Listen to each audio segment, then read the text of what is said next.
આહવાન પર કાશ્મીરથી લઈને કન્યાકુમારી સુધી, ગામોની ગલીઓથી લઈને શહેરોના મોટા મોટા રસ્તાઓ સુધી, ગામોના ખેતરોથી લઈને ગુજરાતની મોટી મોટી ઇન્ડસ્ટ્રીઓ સુધી, શાળાઓથી લઈને કોલેજો સુધી ગુજરાતના પ્રત્યેક વર્ગના નાગરિકો, પ્રત્યેક ઉંમરના લોકો હર ઘર તિરંગા આ અભિયાનમાં જોડાયા છે. તે બદલ હું રાજ્યના સૌ નાગરિકોનો ખૂબ ખૂબ આભાર માનું છું.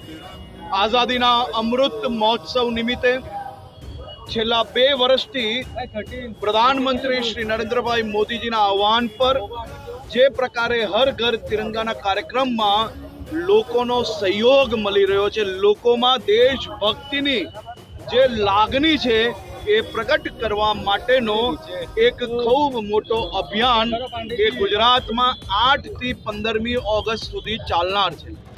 આજે ગુજરાતની મોટા ભાગની શાળાઓમાં બાળકો દ્વારા ચિત્રકામ અને રંગોલી સ્પર્ધામાં મોટી સંખ્યામાં ભાગ લેવામાં આવ્યો. ખૂબ મોટી સંખ્યામાં ગામોમાં સરપંચ, ઉપસરપંચ, પૂર્વ સરપંચો, બધા જ સમાજના લોકો નાનો મોટો વેર બધો બાજુમાં મૂકીને તિરંગા યાત્રામાં એક ગામ, એક રાજ્ય, એક દેશનો સંદેશ આપી રહ્યા છે.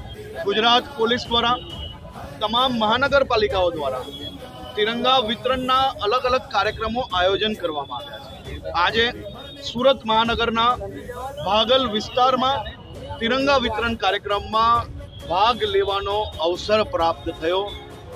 લોકોમાં તિરંગા પ્રત્યે જે ઉત્સાહ છે, જે લાગણી છે, જે આદર છે એ આપ સૌએ બી નજરે જોયો છે. તિરંગાઓ ખૂટી પડે એ પ્રકારે ઓનલાઈન ઓર્ડરો તમામ કંપનીઓમાં, તમામ મિલોમાં જે તિરંગા બનાવવાનું કામ કરી રહ્યા છે તેને અછત પડી રહી હોય એ પ્રકારની માંગ દેશભરમાં ઊભી થઈ છે.